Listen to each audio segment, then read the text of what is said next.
اپنی مسجدوں کو 24 گھنٹے اعمال سے آباد کر، مسجد عمل سے خالی نہ ہو۔ اپنی مسجد کی راتیں بھی اپنی جماعت 3 جماعتیں بنا کر رات کو 3 جماعتوں پر تقسیم کر دو۔ اول حصے میں کون ہوگا مسجد میں رات میں، درمیان حصے میں کون ہوگا، آخر حصے میں سب ہوں گے فجر کی نماز میں۔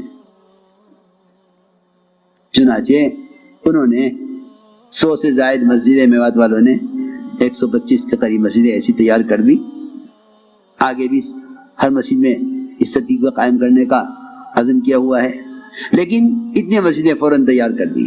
انہوں نے مسجدار جماعتوں کو جمع کیا اور جمع کر کے کہا کہ بھئی 24 گھنٹے ہماری مسجد اعمال سے آباد رہے۔ رات کی 3 جماعتیں بنا دی، 2 گھنٹے تلاوت کریں، عبادت کریں، ذکر کریں، نمازیں پڑھیں، اور باہر نکل کے دیکھیں کہ لوگ بیٹھے ہوئے ہیں ہوٹلوں پہ اور حوقے لگائے بیٹھے ہیں، باتیں کر رہے ہیں، ان میں جا کے بیٹھ جائیں، انہیں سمجھا کر مسجد میں لے آئیں۔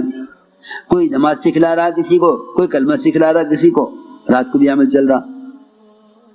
24 گھنٹے جب یہ اعمال ہوئے، اللہ کی شان، جتنے بھی ان کے علاقوں میں باطل اڈے قائم ہونے تھے، ایسے وہاں سے وحشت کھا کے بھاگے سب۔ زمینیں بعض علاقوں میں تو معلوم ہوا زمینیں خرید کے واپس کر دی کہ نہیں جی ہمارا پروگرام نہیں ہے۔ اور یہ خدا کی قسم یقینی بات ہے، جب صحابہ کے جمع ہونے پر آسمان سے فرشتے نازل ہوتے تھے، ان فرشتوں کے رعب سے باطل کو لانے والے معروف ہو کر بھاگتے تھے۔ تو اگر تم لوگ مسجدوں کا اعمال سے آباد رکھو گے تو جو فرشتوں کا نزول ہوگا وہ اس زمانے کے اہل باطل کو باطل کے قائم کرنے سے کیوں نہیں ہٹائے گا، کیوں نہیں بھگائے گا؟ میں تمہیں کس طرح سمجھاؤں؟ تم سب نے مل کے کام کو تنظیم بنا لیا، اب اتنا مشکل کام ہے انہیں سب کو سمجھا کر ان کے رخ کو تنظیم سے دعوت کی طرف پھیرنا۔ تم راجستھان والے سے بھی کہہ رہا، اگر تم نے اپنی مسجدوں کو اس طرح اعمال سے آباد نہ کیا نا، تمہاری مسجد تمہارے ہاتھ سے نکل جائیں گی،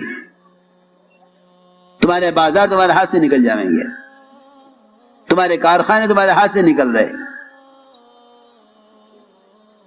وہ تو 24 گھنٹے اعمال سے مسجد آباد رہتی تو 24 گھنٹے فرشتوں کا نزول رہے گا، 24 گھنٹے فرشتوں کا نزول۔ اس طرح حضور اکرم صلی اللہ علیہ وسلم نے اپنے ایک یعنی ہم نہیں کہتے کہ آدمی کاروبار نہ کرے، کارخانہ نہ کرے، ملازمت نہ کرے، نہیں، جو فارغ وقت ہے مسجد کو دے دے۔ بھائی تم 2.5 گھنٹے کب دو گے جی صبح کو، تم 2.5 گھنٹے کب دو گے جی شام کو، تم 4 گھنٹے کب دو گے کہ جی 2 صبح کو 2 شام کو، بھائی تم 2.5 گھنٹے کب دو گے کہ جی میں رات کو فارغ ہوں۔ محلے کے لوگوں کی اس طرح تشکیل کیا کرو، ایک سب کے جس طرح تم جماعت جامعہ کا نام لکھتے ہو نا، اس طرح ہر اس آدمی کا نام لکھ لو جس نے جتنا وقت دینے کا ارادہ کیا ہے، پھر اس کو وصول کرو کہ بھائی تم نے وقت مسجد کے لیے وقت دیا تھا، آ جاؤ، کیا کام ہے کہ یہ کام ہے، دیکھو ذرا ان کو کلمہ سکھلاؤ، یہ ماشاءاللہ عالم ہیں، وقت دے رہے مسجد کو، ذرا ان کو آپ نماز سکھلا دو، انہیں موٹے موٹے مسائل وضو کے بتلا دو۔ یہ قاری صاحب ہیں، قاری صاحب تم صبح کو وقت دیتے ہو مسجد کو، بچوں کو قرآن پڑھا دیا کرو۔ ہمارا دل چاہتا ہے جتنے سال لگائے ہوئے علماء ہیں یہ اپنی مسجدوں کو مدرسہ بنائیں، جب تک مسجد مدرسہ نہیں بنیں گی عام امت سے جہالت ختم نہیں ہوگی۔ مدارس کافی نہیں ہیں، ہرگز کافی نہیں ہیں، مدارس تو آدم سازی کے بلکہ عملہ تیار کرنے کے کارخانے ہیں، مگر اس عملے کے استعمال ہونے کی جگہیں مسجدیں ہیں۔ عام مسلمان تک دین پہنچے گا نہیں جب تک علماء مساجد کو مدارس نہ بنائیں۔ ساری دنیا کی مسجدیں مدارس کی شاخیں ہیں۔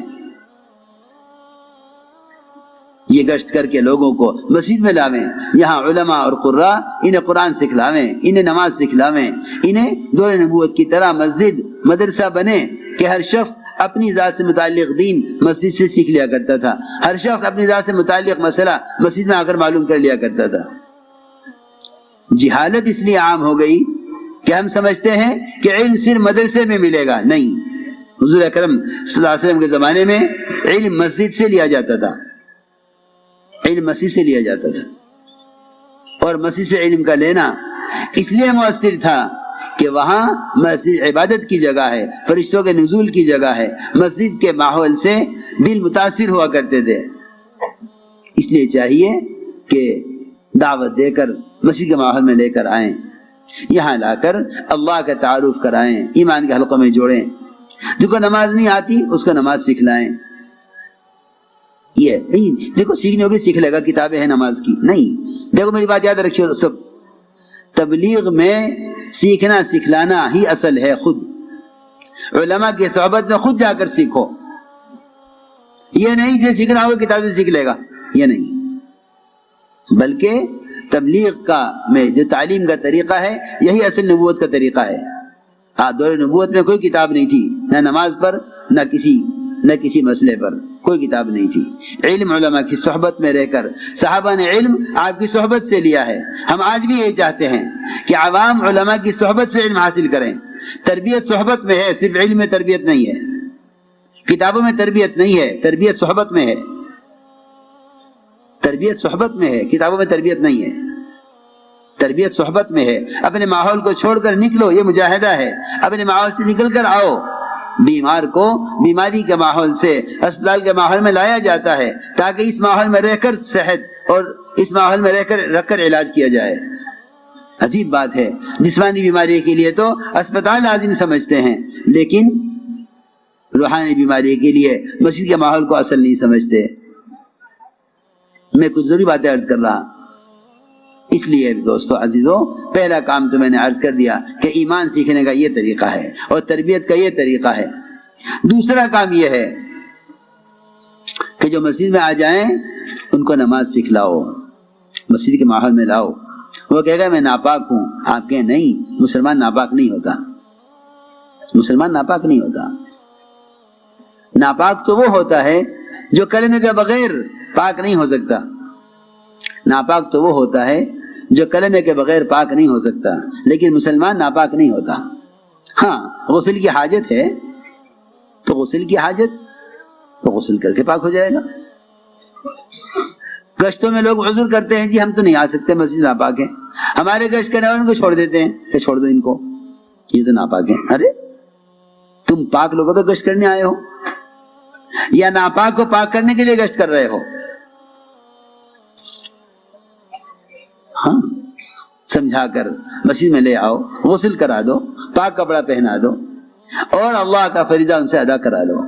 ہمارے گشت کا اصل موضوع امت کو فرائض کی ادائیگی پر لانا ہے، باتیں کر کے چھوڑ دینا نہیں ہے، بلکہ خوشامد کر کے، تھوڑی میں ہاتھ دے کر، پیاؤں پکڑ کے، کسی طرح ایسے خوشامد کرو اللہ کو رحم آ جاوے، جس طرح محمد صلی اللہ علیہ وسلم کی کوشش پر اللہ کو رحم آتا تھا. ایسی خوشامد کرو کہ اس آدمی کو شرم آنے لگے. آپ دیکھتے ہیں سائل کیسی لجاجت سے سوال کرتا ہے، بخیل سے بخیل آدمی بھی دینے پر تیار ہو جاتا ہے.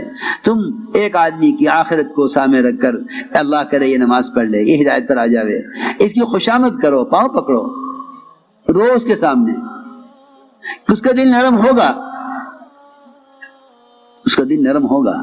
اور نہیں ہوگا، اللہ دیکھ رہے ہیں کہ تم نے اپنی کوشش پوری کر لی ہے، اللہ تمہیں تمہاری محنت کا اجر دیں گے. اور جب داعی کی قربانی پوری ہو جاتی ہے اللہ تعالیٰ مدعو کی ہدایت کا فیصلہ کر دیتے ہیں. اس طرح سمجھا کر مسجد میں لے آؤ، غسل کروا دو، پاک کپڑا پہنا دو اور نماز ادا کروا لو. یہ میں جو کچھ کہہ رہا ہوں یہ 6 نمبر اسی طرح عملی طور پر کرنے ہیں جس طرح میں کہہ رہا ہوں، جسے میں کہہ رہا ہوں اسی طرح کرنا ہے.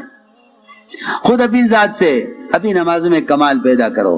دیکھو جماعت میں نکل رہے ہو، یہ بہترین موقع ہے لمبے لمبے سجدے کرنے کا. نماز سے مناسبت پیدا کرنے کے لیے نکالا جاتا ہے. جو نماز سیکھے ہوئے بھی ہیں وہ نماز کو اپنے اسباب کی مشغولی کی وجہ سے یا جلدی کرتے ہیں یا نعوذ باللہ نماز چھوڑ بھی دیتے ہیں. نماز کا چھوڑنا کفر ہے، نماز کا چھوڑنا کفر ہے، نماز کا چھوڑ دینا کفر ہے، نماز کا انکار کرنا کفر ہے. صحابہ کفر کو آگ کہا کرتے تھے کہ ہم آگ کی طرف جانا نہیں چاہتے،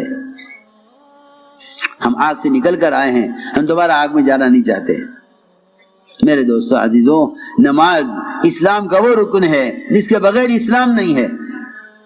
جس کے بغیر اسلام نہیں ہے۔ اس زمانے میں تو مسلمان نماز کے بغیر اپنے آپ کو مسلمان سمجھتا ہے، لیکن اسلام نماز کے بغیر مسلمان کو مسلمان نہیں سمجھتا۔ مسلمان تو اپنے آپ کو نماز کے بغیر مسلمان سمجھتا ہوگا، لیکن اسلام مسلمان کو نماز کے بغیر مسلمان نہیں سمجھتا۔ یہ اسلام کا وہ رکن ہے جس کے بغیر اسلام نہیں ہے۔ عمر رضی اللہ کو نیزہ مارا گیا اور نیزہ معدے تک پہنچ گیا، دودھ پلایا گیا تو زخم سے دودھ باہر آ گیا۔ اطباء مایوس ہو گئے حضرت عمر کی حیات سے۔ حضرت عمر بے ہوش تھے، ہوش میں لانے کی کوشش بہت کی گئی، جب ہوش نہ آیا تو کسی نے کہا ان کے کان میں نماز کہہ دے نہ ہوش آ جائے گا۔ جیسے ہی نماز کہا حضرت عمر کو ہوش آ گیا نماز کے نام سے۔ اس سے اندازہ کرو کہ ایک نیزہ لگا ہوا معدے تک جس کے نیزہ پہنچ چکا ہو، اس کی بے ہوشی زیادہ ہے، یا وہ تاجر جو دکان پر بیٹھا ہوا اذان کی آواز سن رہا ہے پھر نماز کی نہیں آ رہا، اس کی بے ہوشی زیادہ ہے۔ اس لیے کہہ رہا ہوں